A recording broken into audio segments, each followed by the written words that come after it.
Just to be clear, do you guys hear my ding dings or no? Yes, Y'all do? just Yes.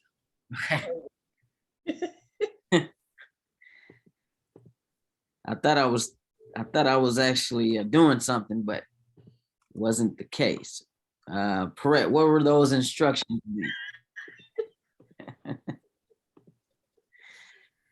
let me get on that. Hold on just a second.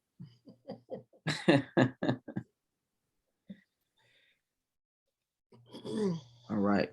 Are we getting ready to get started here? In just a moment.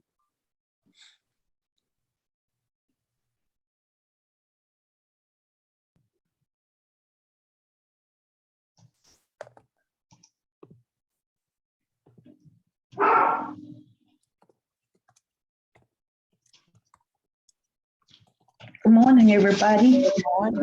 Good morning, Vet. Training. Why is it not letting me let them in?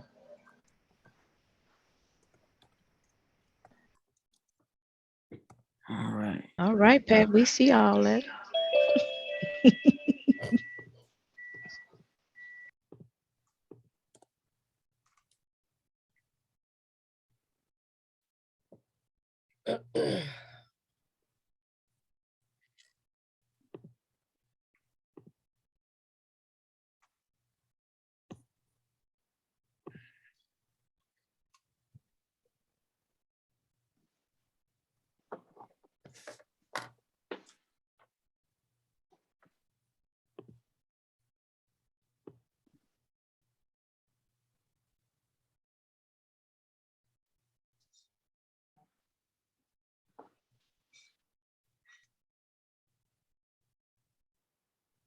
Good morning, Kalisha Lewis.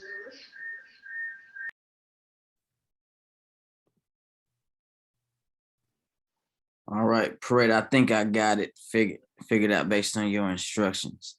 Let me know if anyone hears my chime. I believe that it has been removed. Okay, it looks like it.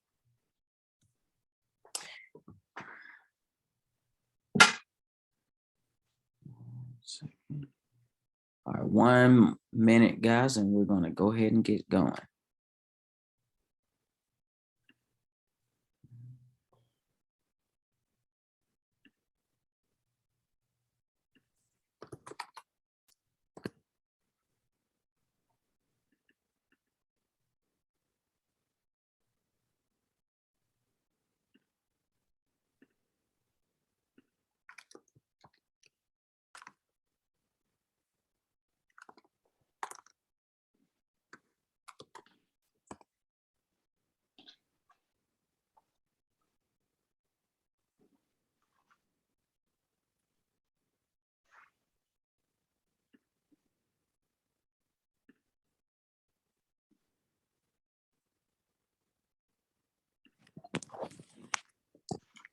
All right.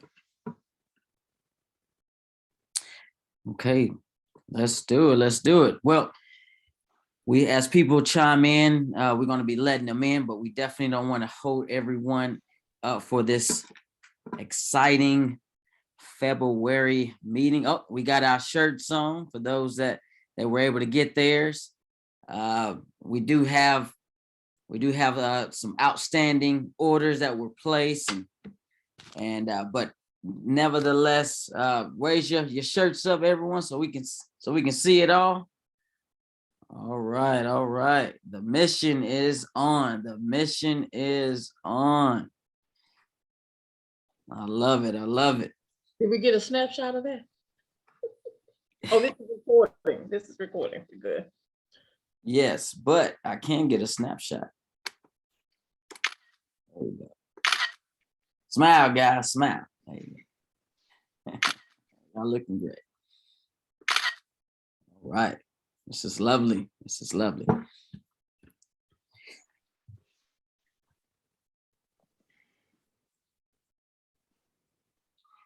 Okay, okay. Well, we do have our lovely pastor here from Concord Church. I'm happy to have him. be a part of our February Black History edition. So Pastor, we're excited to have you be a part of our agenda here. And I know everyone, the people that know you in the community, they know your efforts, they know what Concord Church is doing. And we couldn't be more excited about the boots on the ground that's been happening at Concord. So we're excited to certainly have you and have the staff be a part. So without further ado, we would love to open our meeting up with a dynamic prayer for this NAREB Dallas group. And I'll let you have the floor. Well, thank you so much, Steve and Lewis. Thank you to this team for having me.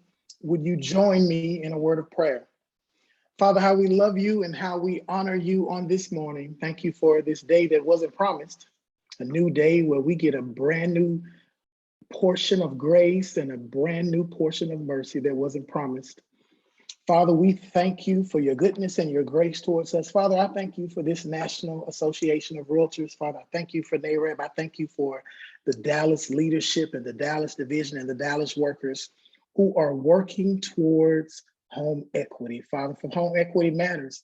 Father, for our community and communities surround us, that they might understand and jump into the financial freedom of home ownership.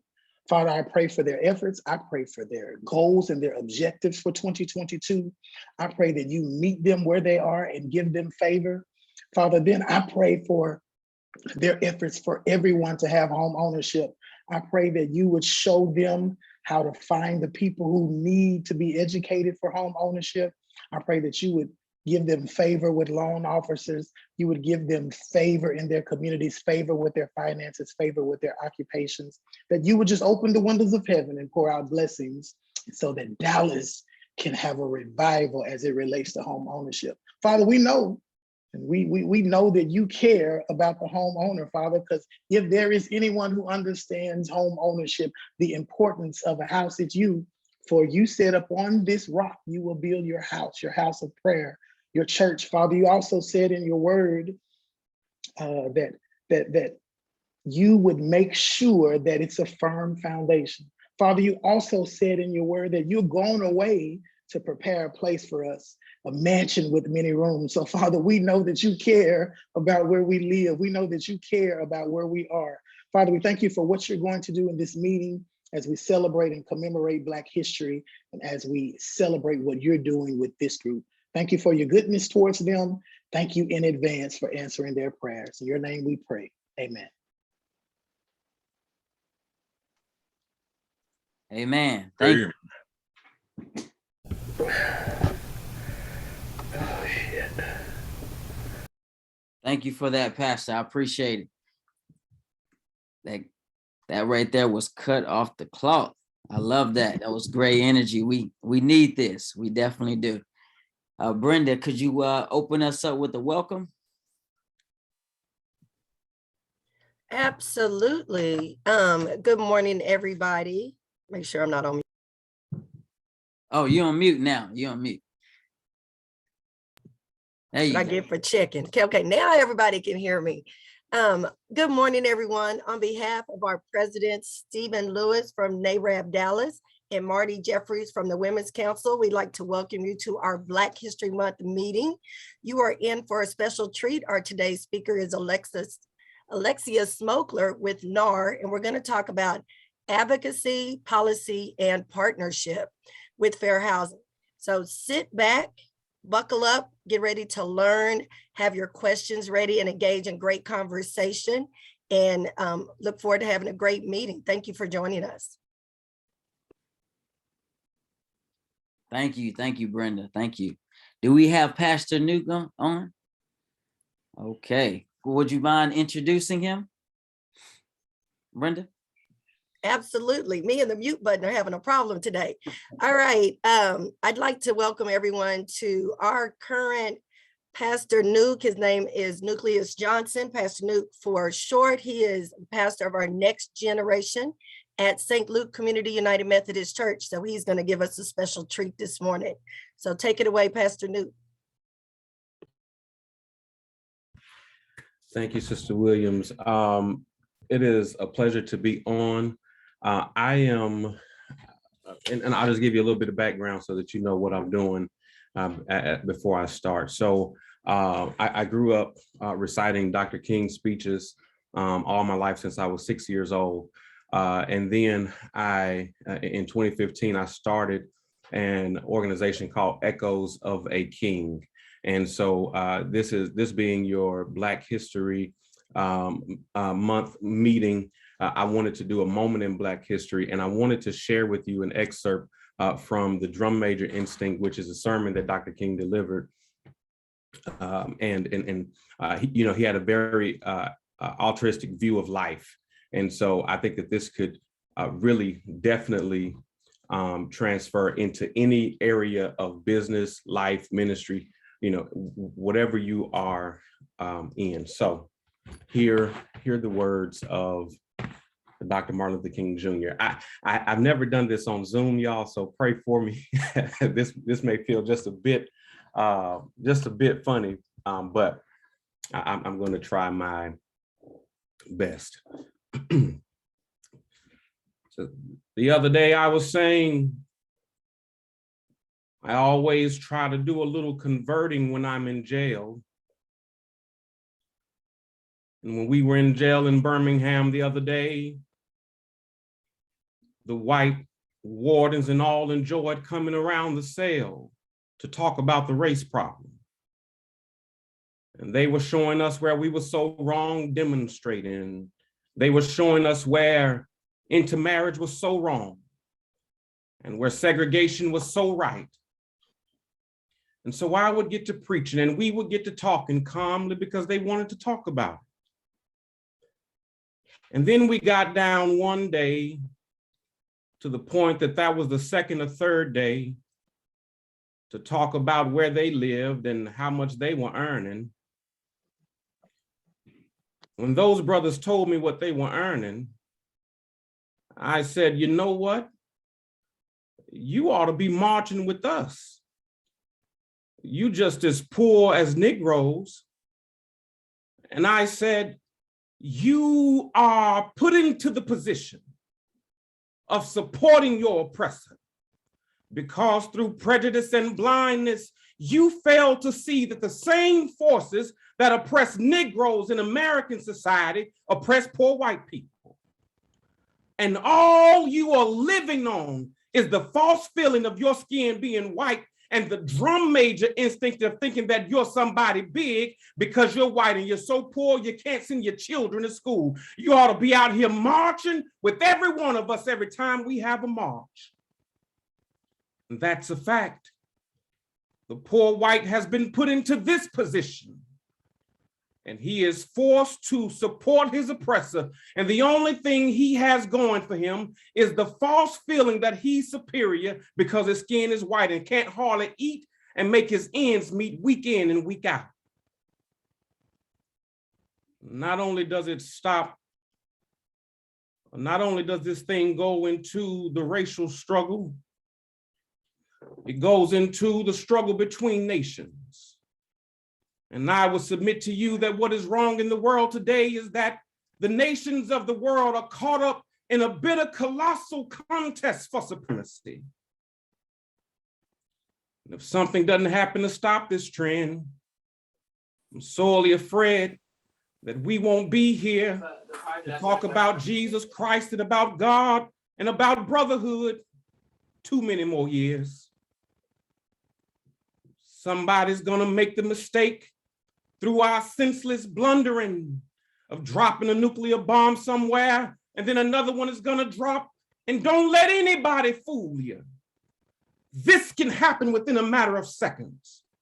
They have 20 megaton bombs in Russia right now that can destroy a city as big as New York in 3 seconds with everybody wiped away and every building.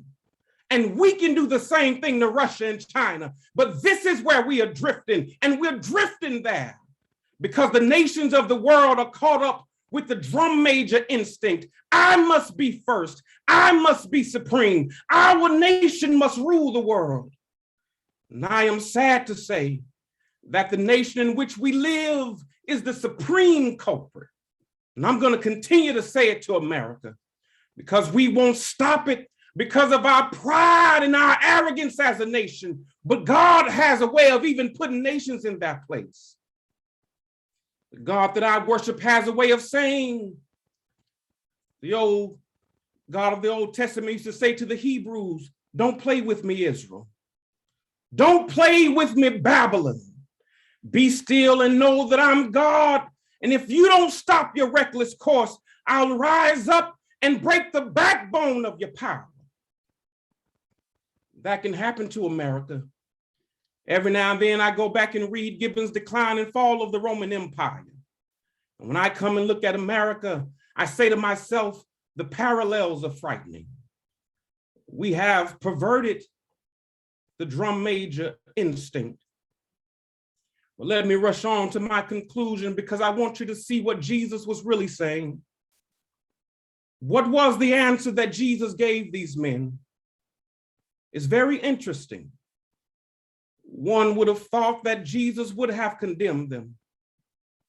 One would have thought that Jesus would have said, you are out of your place. You are selfish. Why would you raise such a question? But that isn't what Jesus did. He did something altogether different. See, he said, in substance, oh, I see. You want to be first. You want to be important. You want to be significant. Well, you ought to be. If you're going to be my disciple, you must be. And Jesus gave us a new norm of greatness. And you know how he said it? He said, now, brethren, I can't give you greatness. And really, I can't make you first. This is what Jesus said to James and John.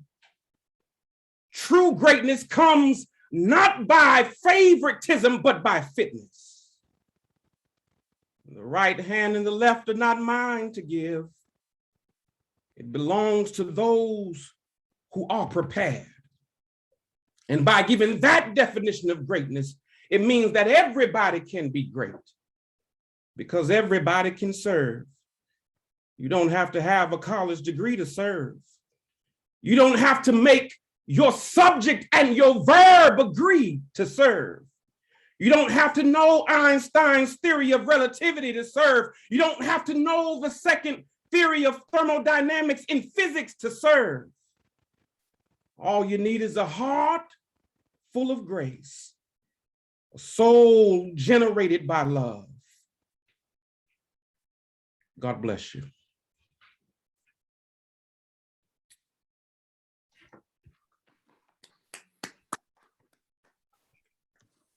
Beautiful, beautiful. That was awesome. Awesome.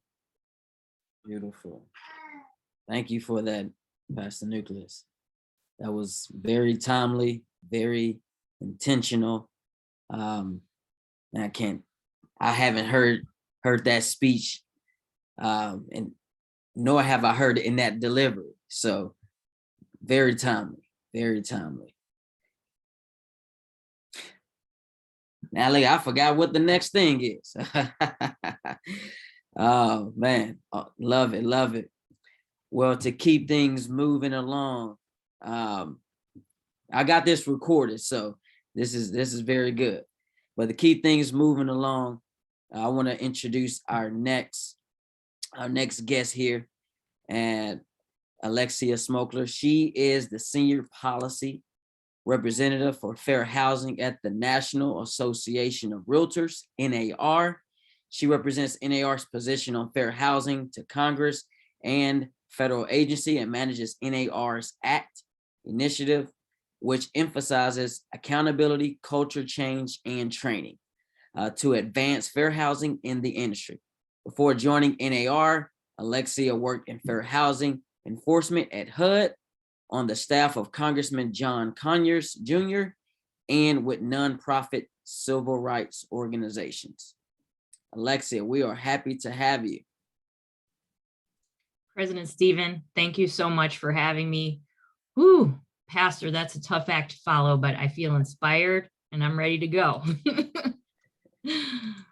So Alexa, tell us a little, I know I just shared a little bit about your background. So how did you come to work at NAR? Thank you. And before I answer your question, just a few more greetings. And I feel really honored to be invited to address your meeting on the occasion of Black History Month. I had the privilege of interacting with your board earlier, Vice President Brenda, Vice President Sheila, and the rest of your board. Thank you so much for inviting me and welcoming me into your space. It is a privilege to engage with this group that's been advocating for democracy and housing since 1947. The theme for your chapter, Reimagining the Dream of Homeownership Through Advocacy, Activism, and Action. Well, that really sums up what I do every day at NAR. So I've been at NAR for about 2 years. Before joining the Realtors, I worked in civil rights enforcement at HUD's Office of Fair Housing. I came to NAR with Brian Green, who is the head of civil rights enforcement at HUD for many years. He's one of the top fair housing experts in the country. And we represent sort of a new guard around civil rights at NAR. NAR snatched Brian up during the previous administration, and I came along. Before working at HUD, I served for 5 years on the staff of Congressman John Conyers Jr. from my hometown of Detroit. I'm sure many of you know of him. He was one of the founding members of the Congressional Black Caucus and a trailblazing civil rights leader since the 1960s. So I come to the real estate world from civil rights world. That's my passion. You could say it's in my DNA. In 1947, the year NAREB was founded, my grandpa, Ned Smokler, was a home builder in Detroit. He built affordable homes for Black GIs returning from World War II, who were shut out of the new suburban developments because they had racially restrictive covenants in their deeds. Before becoming a home builder, my papa Ned was a member of the first racially integrated law firm in the United States. He used to sign leases for Black lawyers trying to get office space downtown who were not allowed to get offices because of their race. So good trouble, as the late John Lewis called it, it runs in my family. And that is the mission that I brought with me when I joined NAR. And so Brian Green and I have created a new fair housing program, which goes beyond compliance, beyond obey the law, to see how we can repair the harm caused by our industry's past discriminatory practices, and how we can actively champion homeownership for the Black community and for all Americans. And I'm so grateful that I get to partner with you in this work. Stephen? Thank you. Yes. We appreciate that. Lexia, would you want me to go into additional questions, or you want to go right into your slide there? My slides go along with the questions. Perfect, perfect. So our members are familiar with NAREB's annual Shiva report on Black home ownership. Can you tell us more about other data NAR is looking at when it considers the racial home ownership gap? And also, what does the data say, and are we headed in the right direction? Thank you for that question. Before I talk about the racial home ownership data, I want to zoom out and talk about some big picture economic data. This is information we share with realtor associations across the country and with our leadership, because this concept is so important for them to understand. The big picture data show that when some people and some communities are deprived of the opportunity to build wealth through home ownership, whether that's because of historic discrimination that's now baked into our housing finance system, or whether it's because of present day discrimination that we know is still going on. When some people are shut out due to those factors that are beyond their control, it doesn't just hurt those people. It hurts us all. Morgan Stanley, Citigroup, and the Fed have all published studies showing how housing discrimination and denial of access to credit shrinks the economy and keeps millions of qualified buyers out of homes and limits job creation. I'm going to post a link in the chat to that, some of that research.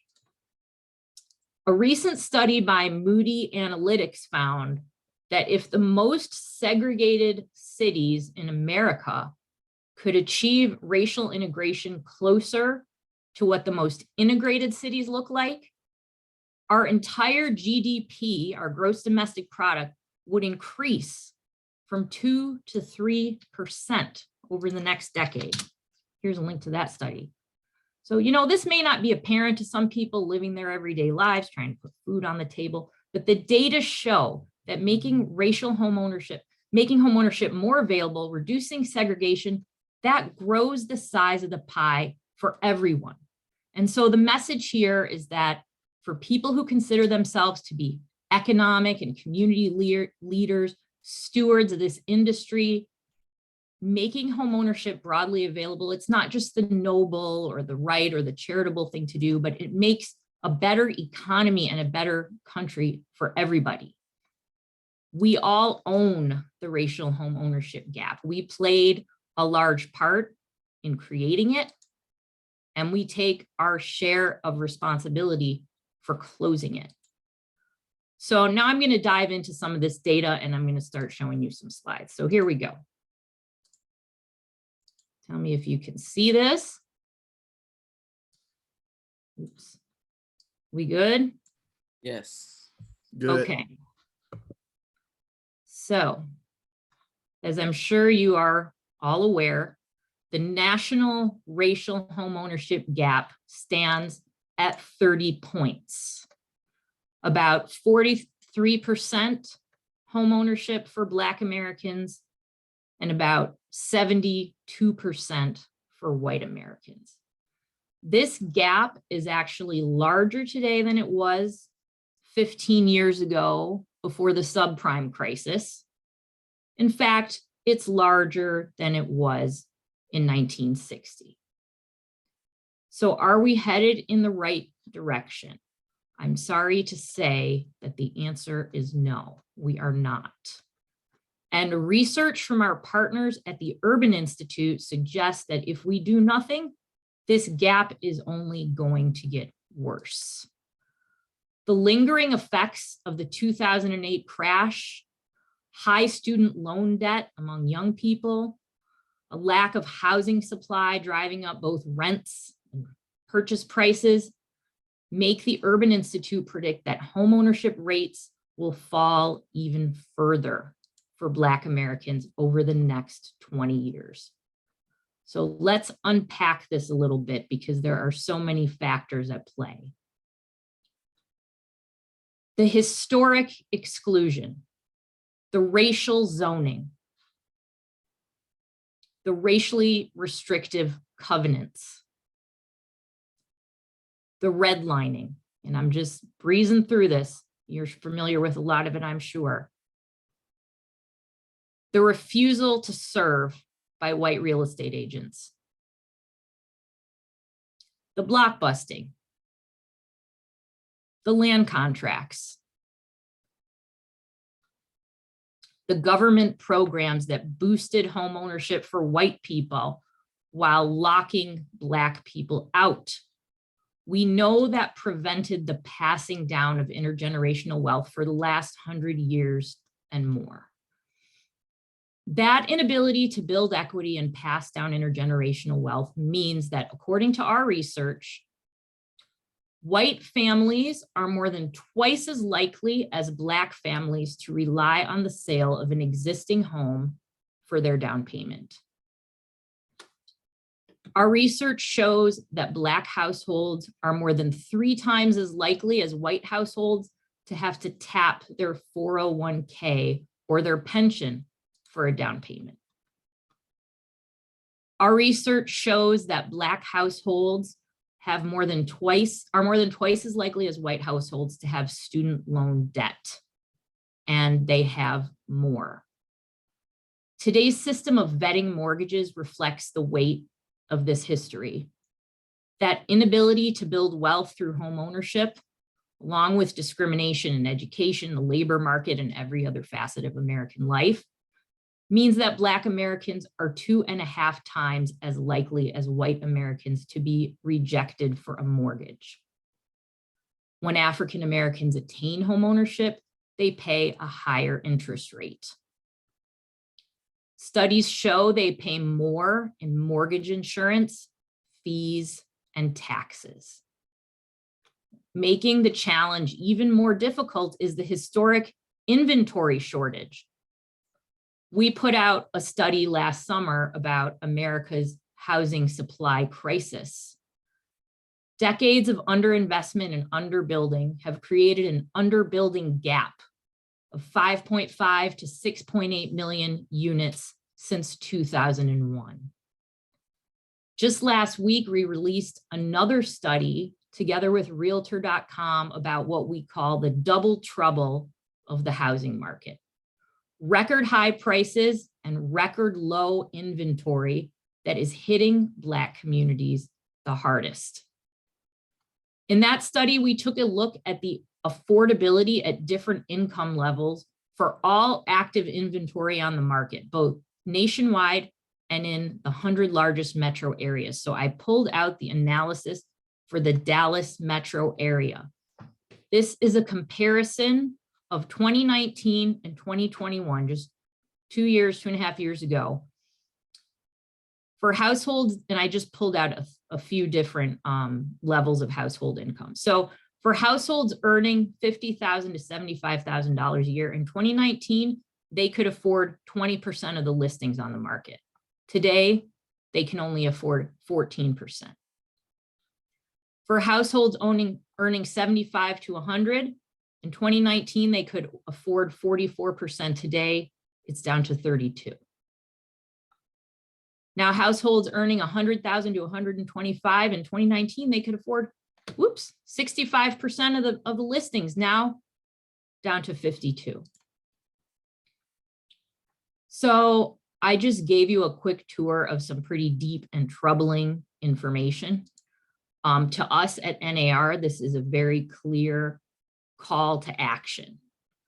If we do nothing, homeownership across many groups, but particularly Black homeownership, is in trouble. And we have to act boldly. Stephen, I'm going to throw it back to you for the next question.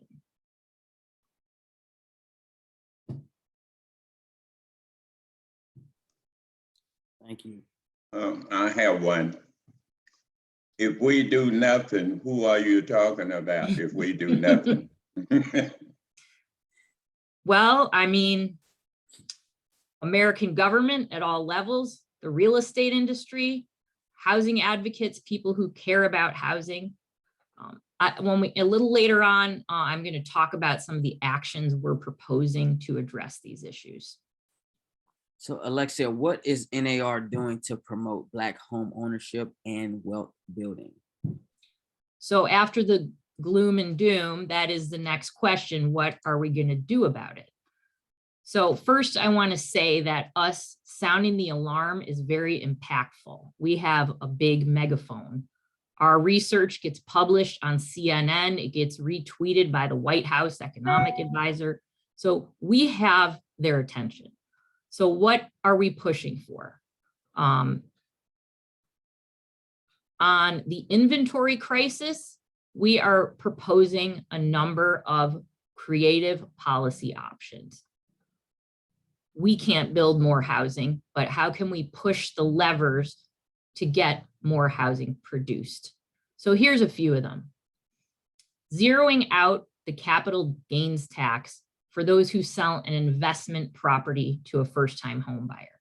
So after the 2008 crash, some 3 million owner-occupied homes were converted into rentals. Let's get those back into the sales market. We can extend tax credits to those who convert commercial space into residential units. The pandemic has left us with a lot of commercial space standing empty. Some of it may never come back. Let's turn it into housing. We're telling Congress to consider tax incentives that defray the costs of training and hiring more workers for residential construction.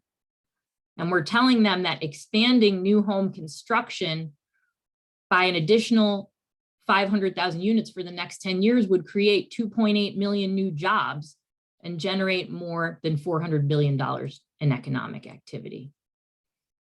Now, we also know that one of the biggest obstacles to new housing construction is local zoning and local regulations. Zoning has also been used as a tool for discrimination.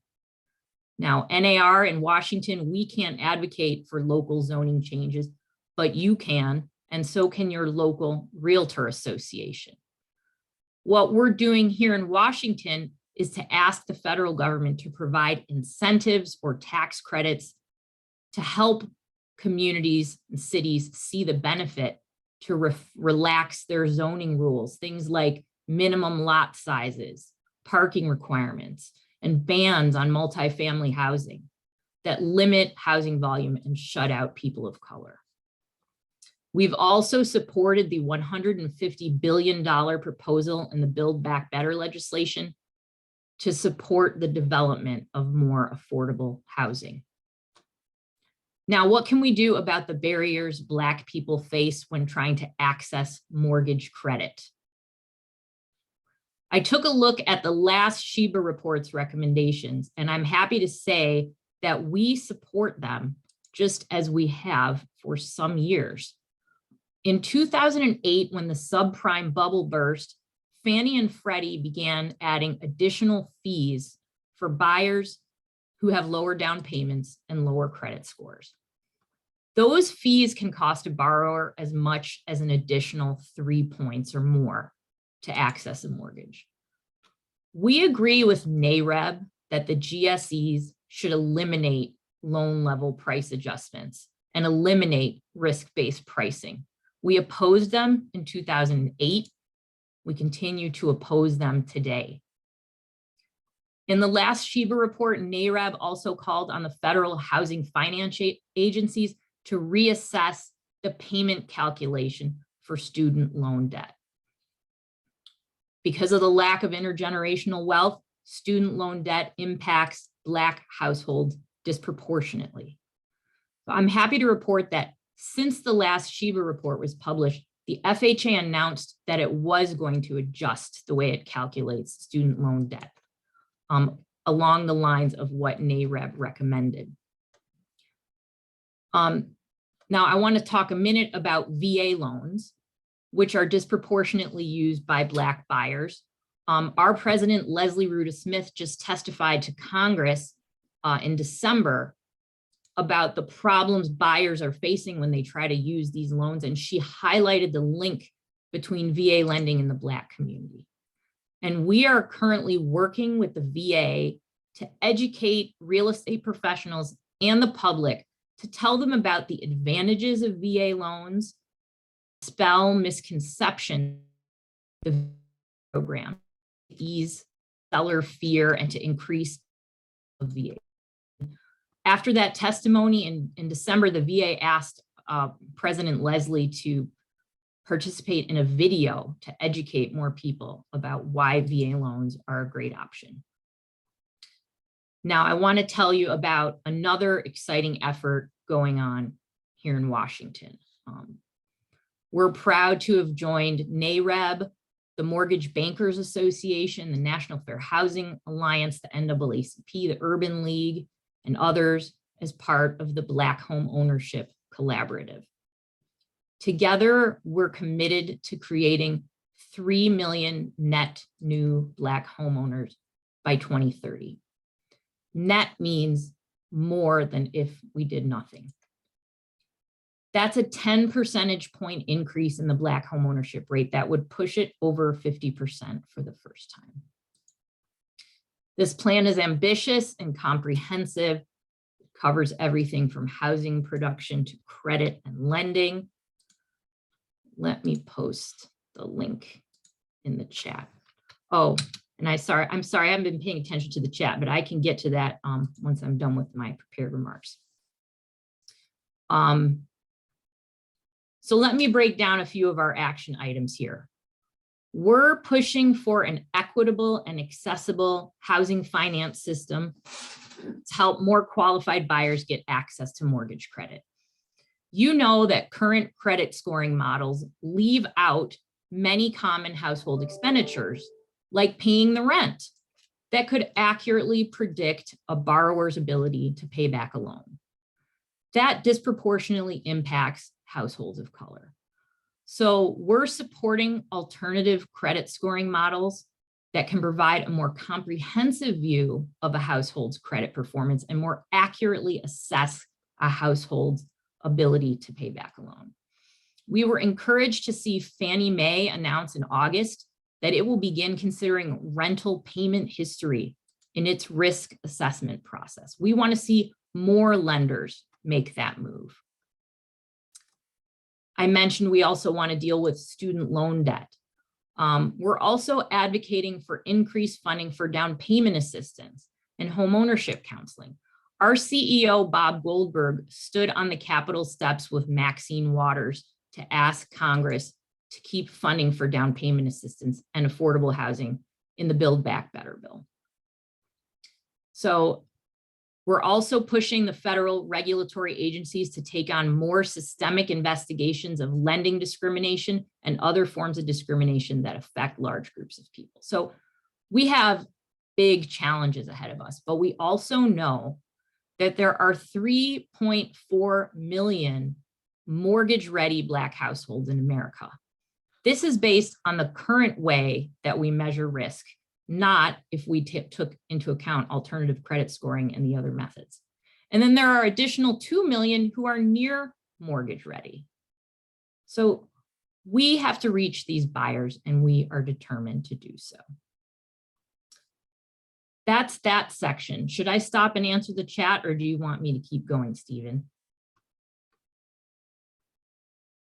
Oops, I think you're muted. I shall leave that up to you. All right, let me see what we got here. Oops. Okay. Sorry, just a second. I'm scrolling through. Shadow inventory. You're talking about off-market listings? Well, no, I'm sorry. It was just a joke because in 2008, there was always supposed to be some shadow inventory that just never made it. So here we are in 2022. We're still waiting on the shadow inventory. It was just a joke. I'm sorry. No problem. Okay, local zoning. Yes, it's the big issue. Yes, yes. Okay, Corrette, I want to discuss your question about affordable housing. Would you mind just expanding on that for a minute? Well, I'm sorry. And part of the reason that I brought that up is because a lot of the cities will immediately say, okay, we're bringing affordable housing. Of course, it's not affordable. That's the first thing. And then secondly, it's like a group of houses where the developer is actually benefiting quite a bit. And don't get me wrong, I'm not saying people shouldn't make money from their developments and things like that. But if they're making more on the establishment of this affordable housing units, this section of units, and then the buyers end up with subpar work being done just because they're trying to get it in, then the buyer is the one who loses because the city gets new residents, they get a household. Each house is a household for them.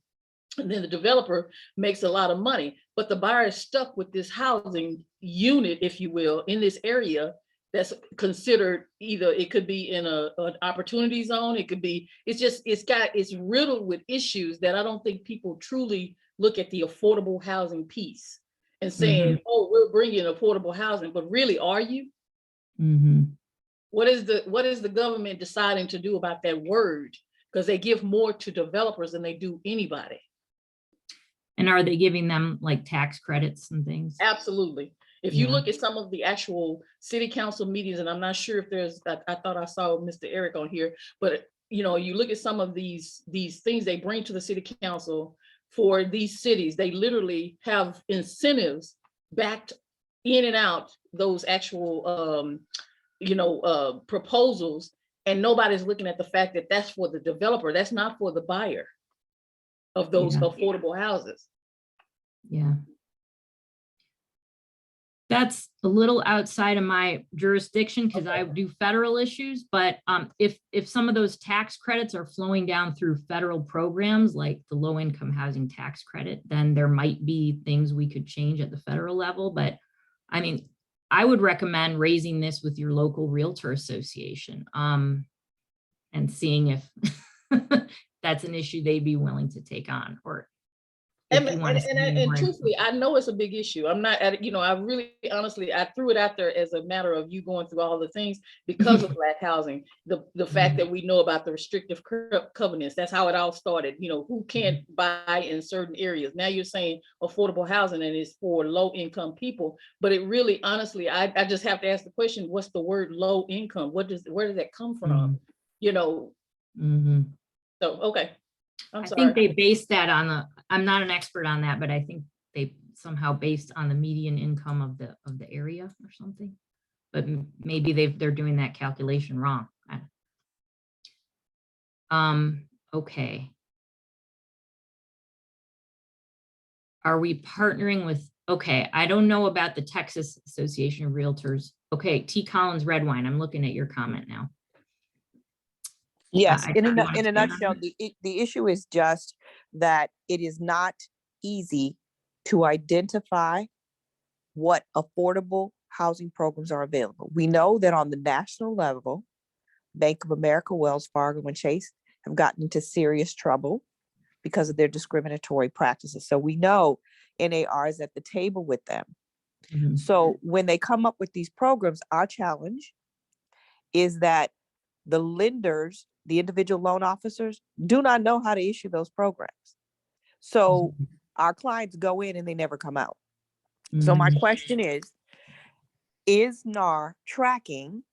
So in other words, when these major banks are making major contributions to realtors under the guise that they're going to have these programs, is NAR tracking to see how many clients come in and how many go out? In other words, how many applicants actually end up with the loan? Because we know for a fact they're not coming out. They're going in and they're not coming out. We know that Wells Fargo is notorious for that, as are the others. So in other words, it appears as though the only thing that's being tracked is how many applicants did you get?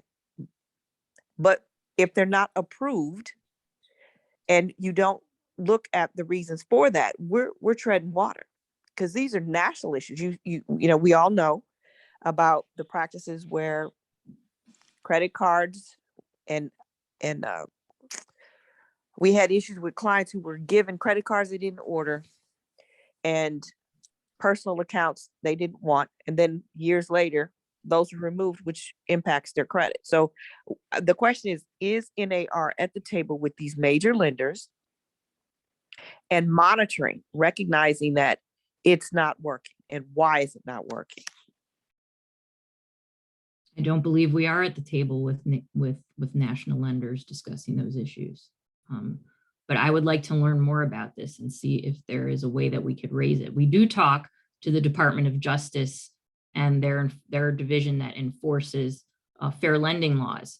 So if there's something discriminatory going on that violates the Fair Housing Act, the Department of Justice and potentially the Consumer Financial Protection Bureau could investigate that. But I would need to learn more. So I would welcome you to send me more information or direct me to some more information so that I could look into it. Excellent, will do. Thank you. Thank you. And I'll share my email address. Okay. T. Collins, I see your second comment here. Is this is the same thing? Okay. Yes. I would like to learn more about this because we're advocating for down payment assistance, and I know at the federal level, and I know there are many state and local programs already happening. And I'm still, you know, I came here from a civil rights background and not necessarily from a lending background. So I'm trying to learn more and grasp more about how these programs work, the state and local ones. We do have a state and local issues committee at NAR that can look at state and local issues. So I would really welcome more information about that. Okay, it looks like we got through the current items in the chat. Stephen, should we go to the next? Yes. Tell us more about, I'm assuming, the efforts that you already shared. I probably answered that question about what you wrote out in terms of the new initiative in the past 18 months. Nope, I've got more. Okay. So, so how many people in this meeting saw the Newsday investigation of real estate discrimination out of Long Island in 2019? You folks familiar with that? I am going to post a link in the chat, and I would encourage you, if you have not seen this, there is hidden camera footage. You should check it out. In that investigation, secret shoppers, or what we call discrimination testers, captured real estate agents allegedly violating the Fair Housing Act on hidden camera. And what Newsday found, according to their analysis, was that so the way testing works, and this is something that I used to do at HUD, is you send in a white person and a person of color into a real estate brokerage. They have the same financial characteristics. They're identical in every respect. They're looking for the same type of house, same location. The only difference between them is their race. And you measure, are they treated differently? So the Newsday investigation found that the white tester and the tester of color were treated differently in 40% of the interactions they had with real estate agents. When the tester was Black, it was about 50%. According to the investigation, agents showed the testers of color fewer listings. They steered them to different neighborhoods based on their race or their national origin. They required some to be pre-approved to see listings and not others. And they told them different things about crime and schools. So that publication late in 2019, it was just 3 weeks after Brian joined NAR, that landed like a bombshell. It was reported in national news. It was cited in testimony before Congress. The New York legislature called real estate agents to testify before before legislative hearings, and they passed a bunch of new legislation in New York to enforce fair housing in real estate. Newsday showed us that we needed to do a whole lot better. And so in response, we launched this ACT initiative, which is an acronym that stands for Accountability, Culture, Change, and Training. This is what I told you about before is the public policy that we're advocating for to government. This is what we're doing inside the industry to hold ourselves to a higher and better standard. So the most important pillar of ACT is accountability. We have launched a self-testing program for real estate brokerages.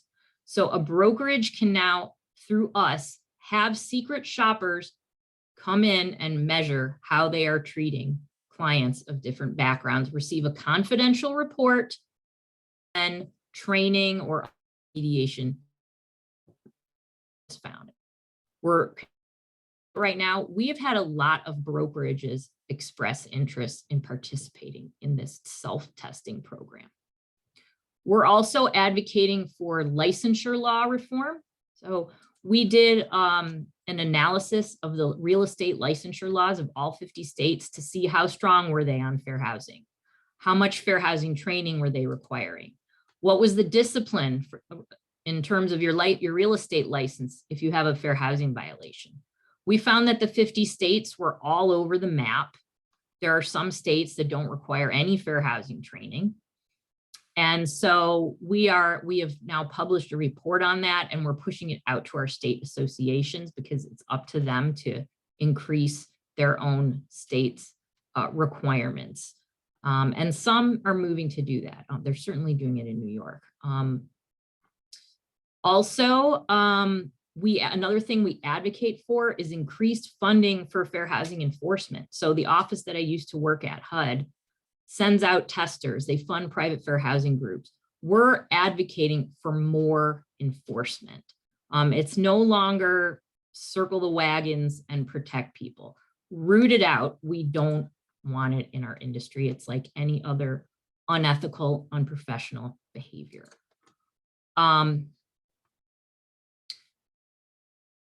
For culture change, we're rolling out a video series where we're highlighting leaders in our industry who actively work to close the racial homeownership gap in their business, and talking about it as a business proposition that you can make money by helping underserved borrowers and do the right thing. You can do well by doing good. We've also launched some innovative new training, and I'm very proud of the Fairhaven program. This is an interactive scenario-based training where you go through realistic situations where you may encounter discrimination in a real estate transaction. Now, in more than one of those Newsday videos, agents referenced their training. They said, I'm not supposed to steer, but, and then they did it anyway. So they knew what they weren't supposed to do, but it didn't sink in.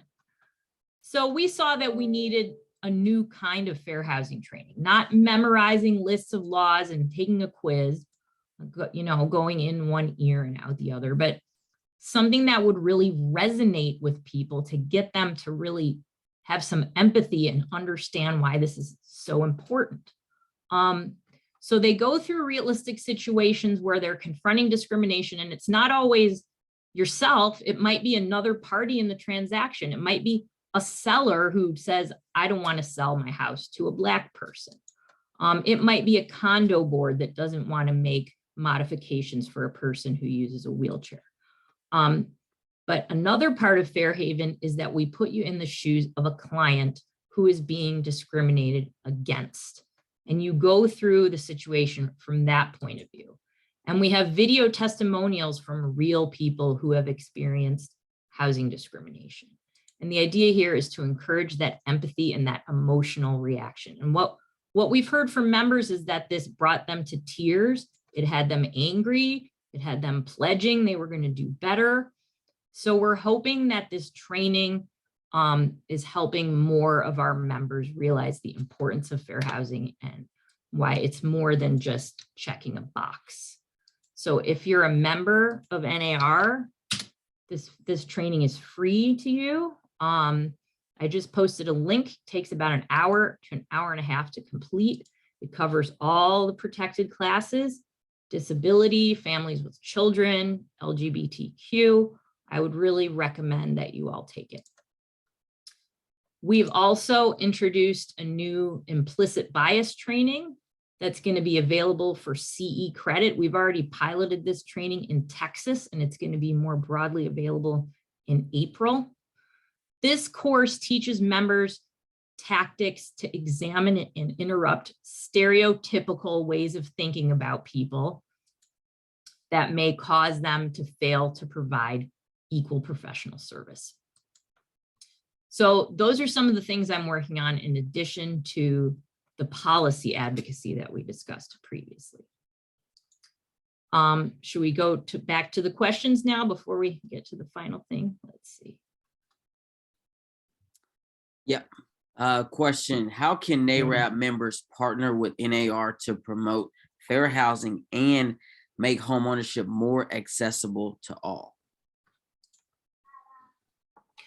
So at the national level, we have a partnership agreement with National NAREB.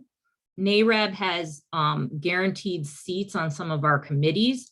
In fact, I was privileged to have NAREB's 2019 president, Jeffrey Hicks, as my chairman on my committee, the Fair Housing Policy Committee. I would encourage you to volunteer for NAR committees. We need your voices, not just on diversity and fair housing, but on insurance, on flood, on financing, anywhere and everywhere. We need to hear your voices. They make us better. Your local NAREB chapter can also partner with your local realtor association, and we provide grants for that purpose. We provide funding for you to partner together and organize an event or an activity. Also, as a staff, I'm a staff member. If you're a member of NAR, you pay my salary. So please reach out to me with your questions, concerns, suggestions. I'm putting my email in the chat. And that is the end of my presentation. I would be happy to answer more questions from the group. Thank you, Alexia. Guys, that was a lot of information packed in. Let's give it up for her. Thank you. Yes, January 6th. Alexia, do you see those questions coming in? Yeah. So with the discipline of the members who were involved in January 6th, that's handled at the local level. For good or ill, NAR can't do anything about it. But any person can file a complaint against a member to their local board if they can allege that they violated our code of ethics. So that's all I can say about that. But I'll tell you that I live in Washington, and I used to work in that building. And when I went and visited there afterwards and saw it all surrounded with barbed wire and armed guards, I cried. So those are my feelings about what happened on January 6th. Lending programs, student loans, yes. Two-step buy-down program. I don't know what that is. Martha, can you explain that more? Is Martha still in the room? Sure, am I unmuted? Yes, there you go. Hi, this is Nicole Booker. I'm the Community Lending Manager for Prosperity Home Mortgage. Good morning. The information that you've shared has been wonderful. My question has to do with the two-step buy down. We used to have programs that would allow basically for there to be a subsidy to offset the mortgage payment. For example, if there was $400 as a credit to the borrower for maybe a year, and then the next year it stepped down to $200, just to kind of help kind of curve some of the affordability factor. You know, we know that the prices of construction are not going to come down, but we've got a host of people that are just not able to even get into the game within our community because it's not reachable. We're very aware of the burdens of student loan debt is placing on an entire generation of future buyers. Folks today have more student loan debt than their parents or grandparents ever had. And if we don't tackle this issue, folks aren't going to be able to buy real estate in the next 10, 20 years. I am not familiar with this particular program, but I've copied down the chat so that I can share this with my colleagues who work on conventional financing. And if you got my email there, if you want to send me more information, we'd be happy to consider it. Okay, we'll do. Great question. Alexia, you got several kudos in here for the information. Thank you. Anyone want to come off mute and ask a question directly? You're open to do that.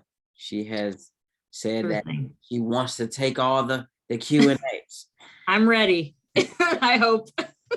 Mr. Chris, go ahead, sir.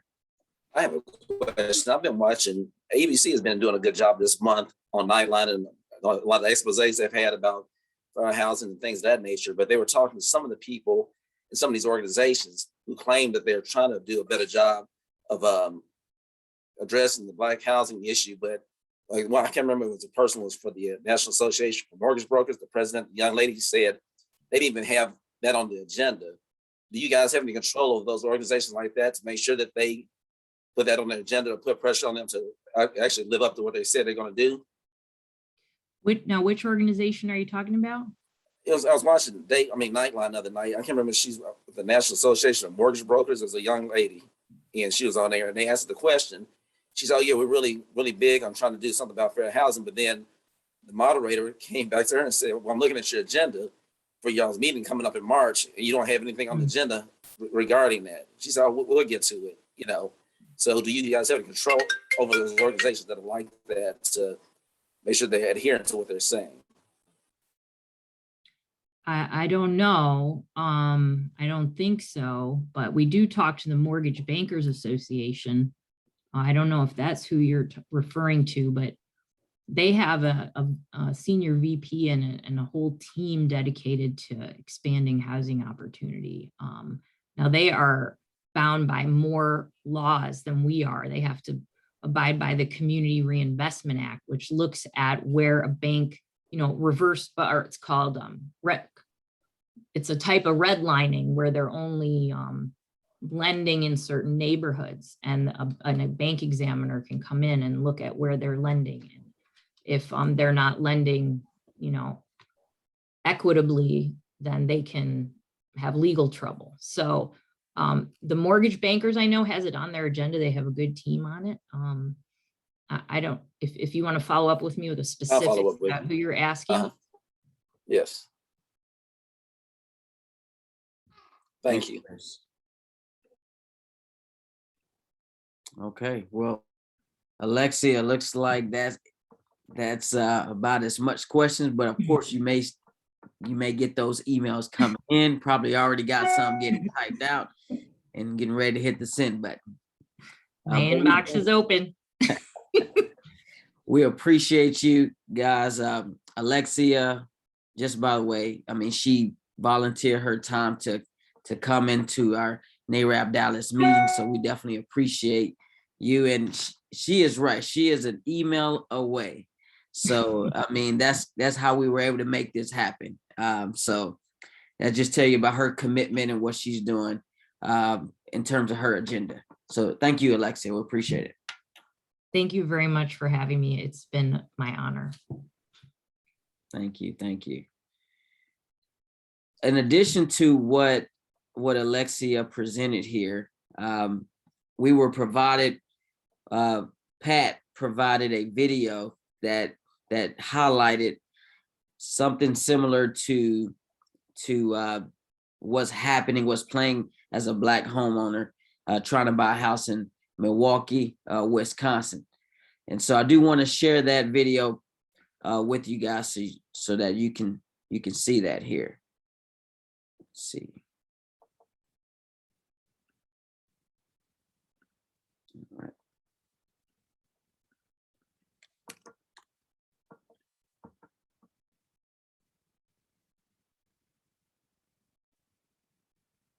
All right, here we go.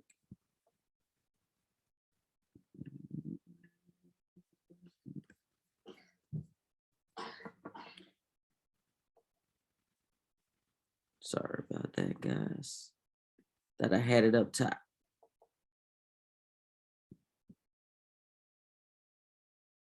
I should do this.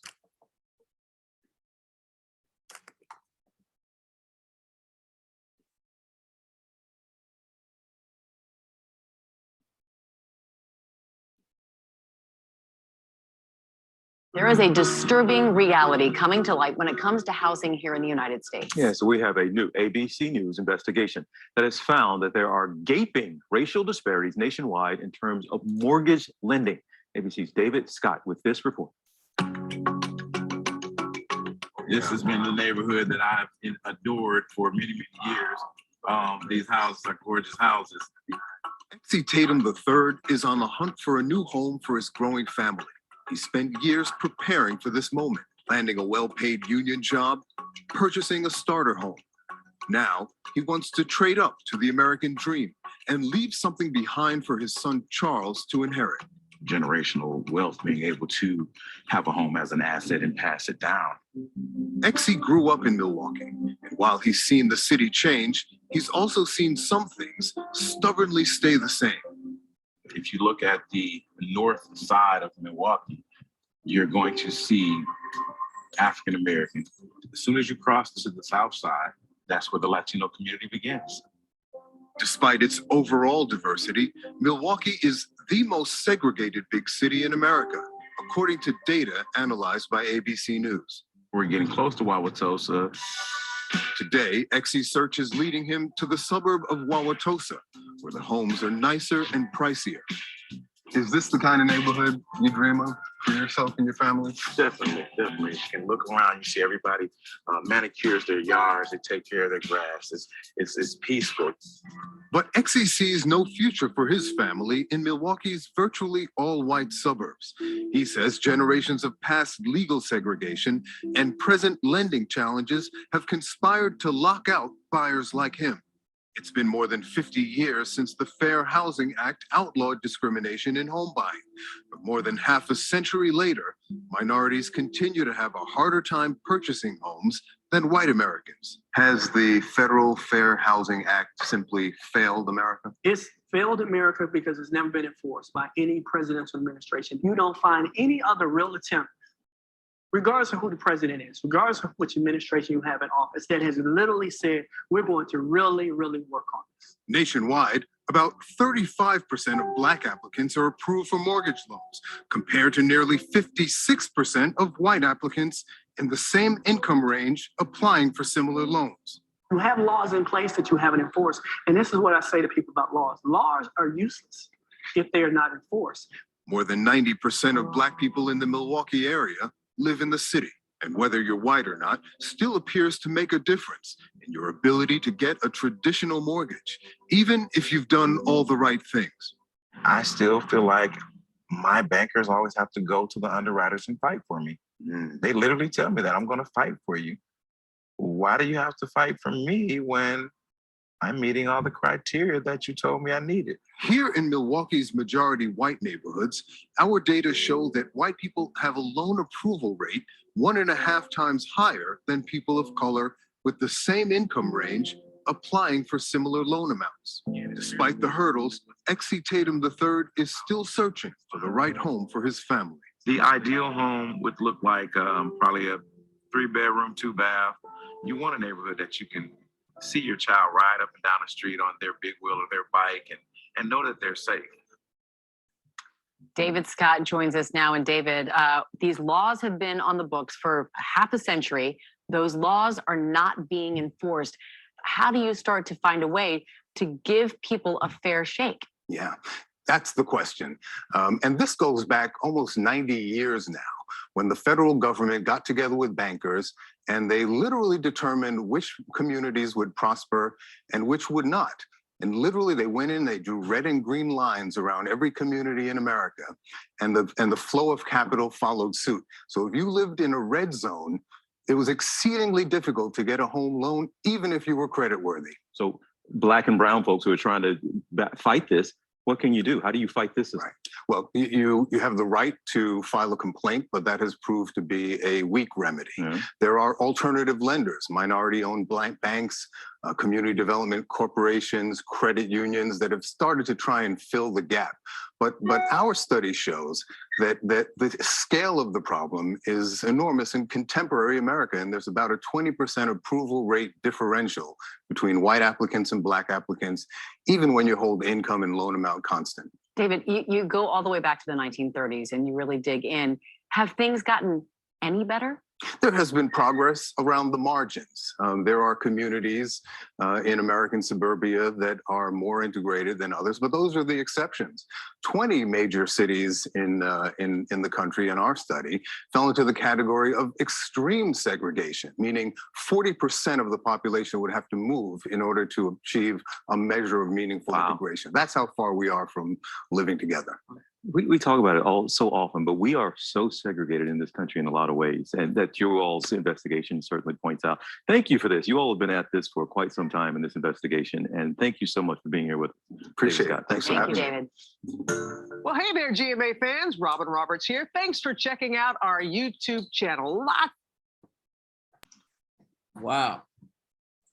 Thank you, Pat, for sharing that video there. Yeah, it was my pleasure to bring it to your attention. I wanted to, if we think about what our speaker was talking about, everything was on a national level. And I think Chris was saying that, a lot of people are talking the same, some of the same stories, and maybe a little bit different. It might be different per state, but real estate, we have to look at it as being local. It's local. And so we have to do of course, what we can do according to the Texas laws. Some people have, and it's really weird. I just want to share this real quick. I know you gotta go, but we were in the board meeting the other day, and I asked the board, I said, do y'all know any areas? I said, I can't think right off the top of my head of an area where I can't go, of course, maybe some money issues, money issues will keep me from going, but and people, everybody was coming in with different areas of Dallas, in the Dallas area. Okay. And so you just can't. I remember when I had just started, of course, that's a long time ago, but I couldn't list in North Dallas. I could, in some areas of North Dallas, I could not list. They ran me out. They ran me out of town, So I'm just saying, I hope that hopefully again with the president, we can form some type of task force or something. We can handle this on a local level. I know some people that I would like to see on that committee would be Rashad Thomas. I'd like for you to head that up, because he can.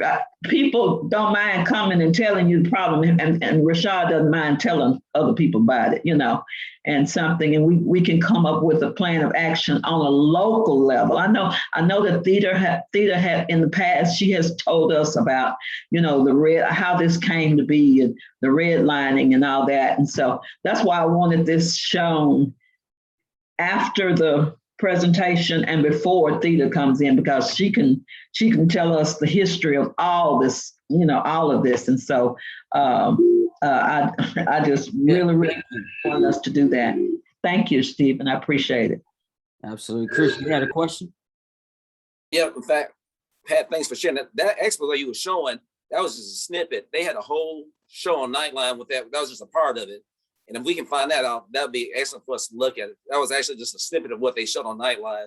And David Scott was the one who had that presentation of what he was talking about then. That was just a little short clip they showed on GMA. But at that night on Nightline, they had a whole expose for a whole hour talking about that.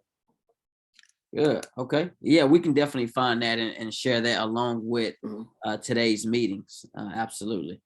Well, for the sake of time, I want to go ahead and quickly get to Theta. Theta, are you still there? I am. I'll make it quick. I'll just hit the highlights. I did want to mention that I'm in the process of trying to be appointed an ambassador for a NPR segment. They said it'll be a year before it's out, but it's called The Color Tax.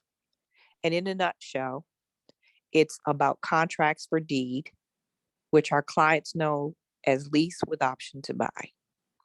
And this still is a problem in our community. You need to be highly conscious. I've explained before how a contract for deed is supposed to work here in Texas, but it is not.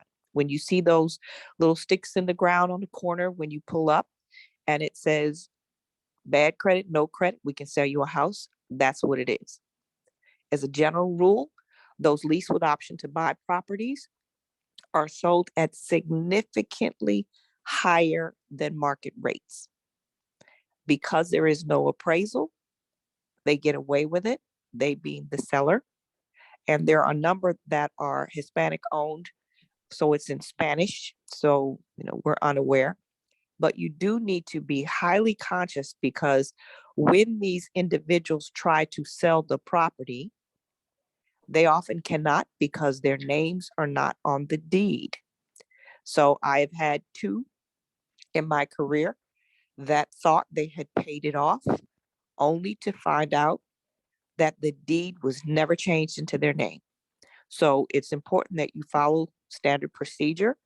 And if it's in Dallas County, you're going to go to Dallas County Rome, and you're going to verify that this individual is actually reflected as the owner, because they're making these payments. They are responsible for insurance and taxes. So they may be making the payments, the tax payment, and they may be making the insurance payment, but they are not on the deed. So we'll talk more about that in the future. A couple of quick items I wanted to remind everyone about.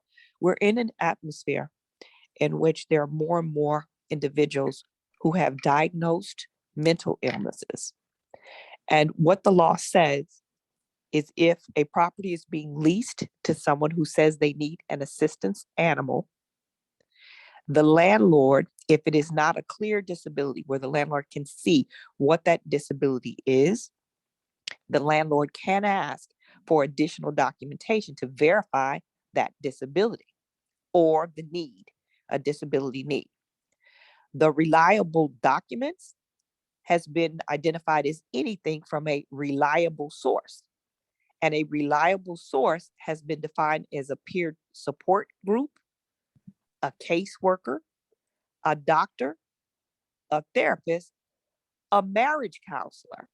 So if someone has been deemed that they need this and it's coming from any of those entities, the landlord has to accept it. There was a case that involved a woman who had a pit bull, and Chris can speak to this.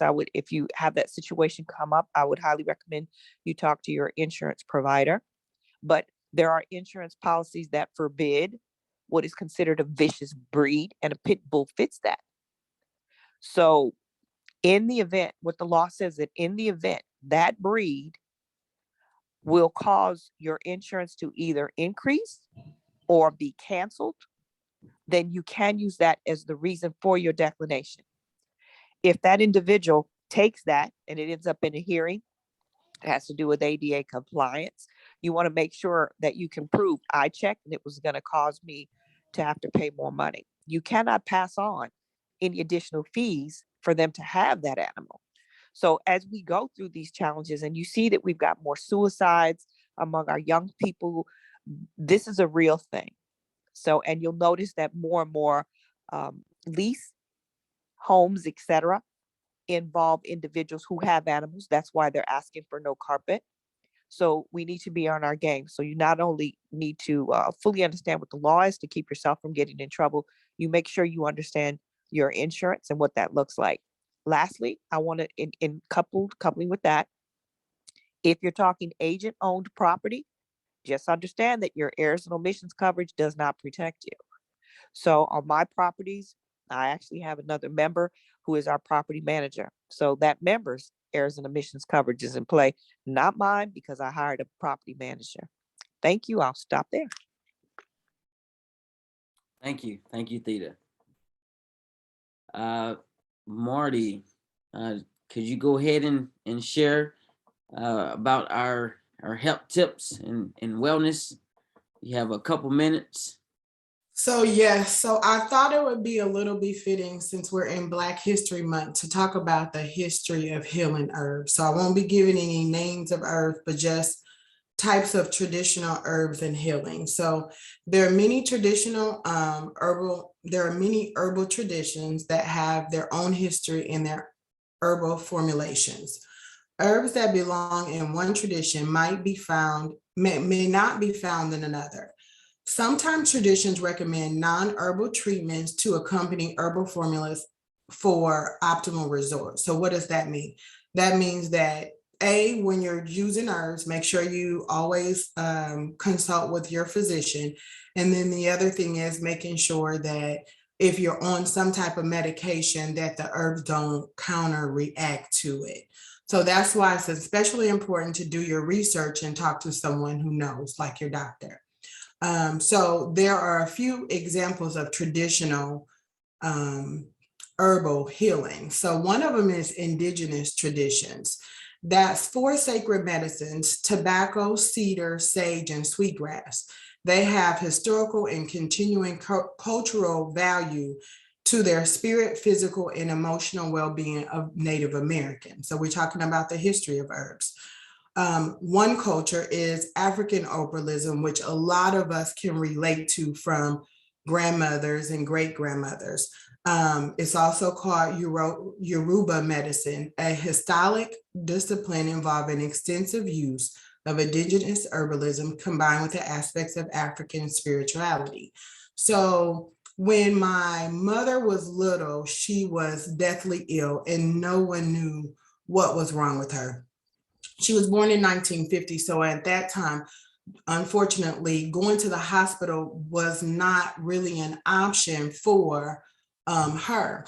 A lady knocked on the door and told my grandmother, give her some corn shuck tea or corn silk tea. People have heard of that. And for some reason or whatever happened, my mother's ailments are gone. So she is here today. So I stand by the medicine because I believe in it. But again, you always want to check with your physician. The next traditional medicine is called Ayurveda. Ayurveda is a practice to maintain health, reduce stress, and improve flexibility, strength, and stamina. Practices like yoga and meditation can be helpful for people with diseases such as asthma, high blood pressure, and arthritis. The next one is Chinese medicine. Chinese medicine derives from its wisdom from understanding patterns found in nature. Nature is based on 5 elements, and humans manifest of these 5 elements. The 5 elements are wood, fire, earth, metal, and water. They play a role in many forms of our daily lives. So the last one that I'm going to talk about is Western herbal medicine. It uses plants and other plant materials to create medicine to treat disease and enhance health and well-being. The plants that are used are traditionally found in Europe, North America, and Asia. So just wanted to give you a little bit of history on herbs, the healing of them, and then the different types. And that concludes my health section. Thank you. Thank you. Appreciate that, Marty. Man, that today was impactful. Did everyone, can you feel that energy that came out for this meeting today? I mean, wow. I'm blown away. I am blown away. For those I am too. For those that attended yesterday's wine and cheese, thank you for showing up and showing out. That's just one of the several that we plan on doing for this year. So thank you for coming out. We have Realtors Week that we're actively planning for it's April 3rd through the 9th. So put that on your calendars. April 3rd through the 9th is Realtors Week. We got some exciting news to share that is coming out of Realtors Week very, very soon. So be on the lookout how we are just getting ready to blow everyone's mind with Realtors Week. It's not no small token. It's going to be something dynamic. So we have Sheila is heading our chair for Realtors Week. So Sheila, we appreciate the work that you're putting in already. And we can't wait to see everything that's planning for that week. So again, please note that on your calendars, April 3rd through the 9th. Let me see. So for the sake of time, it's about 11:28. Was there any other items that anyone wanted to share before we close with our closing prayer? I just wanted to request if Marty could put her information in, because I definitely believe in the health and wellness and know that, our health is our wealth, and have actually been able to be healed through Chinese medicine and other alternative means. So from lupus. So if she could put her email address in there, I'd appreciate it very much. Thank you. Thank you for that. Marty, you got your marching orders. We also want to know if anybody heard from National, because people have been calling me and I don't know. They said they were going to have a extra day or something to register for the midwinter. So have y'all heard anything yet? I haven't. I've been trying to call Ruby as well, and her phone is ringing busy. So I sent her an email. So Okay. As soon as I hear something, I will share with you. But they said they were going to open it up for us yesterday, and to keep checking, it never opened up. Yeah. What is that? March 1st through the 4th, midwinter in San Antonio. I will be in attendance. There's many on here that have committed. And yeah, Marty, if like I did last time, send an email out to everyone. Definitely let us know as you keep checking back, so we can put that information out there as well. Thank you, Robert, for delivering the shirts to those. So appreciate that, the Yarshan and the shirts. So shirts can still be ordered. Oh, look at that. We got Miss Pamela Cottrell. She got her shirt on. So shirts can still be ordered. We pushing that for the rest of the year. So definitely wear your shirts loud and proud. Wear them in the streets. Start the conversation, because it's definitely is a conversation piece. So without further ado, Robert, can you go ahead and pray us out, please? Yes, sir, Mr. President. All right, dear Heavenly Father, we thank you for this day. First and foremost, thank you for the grace and the mercy that's been bestowed upon us. We thank you for all the information that we've been able to gather today.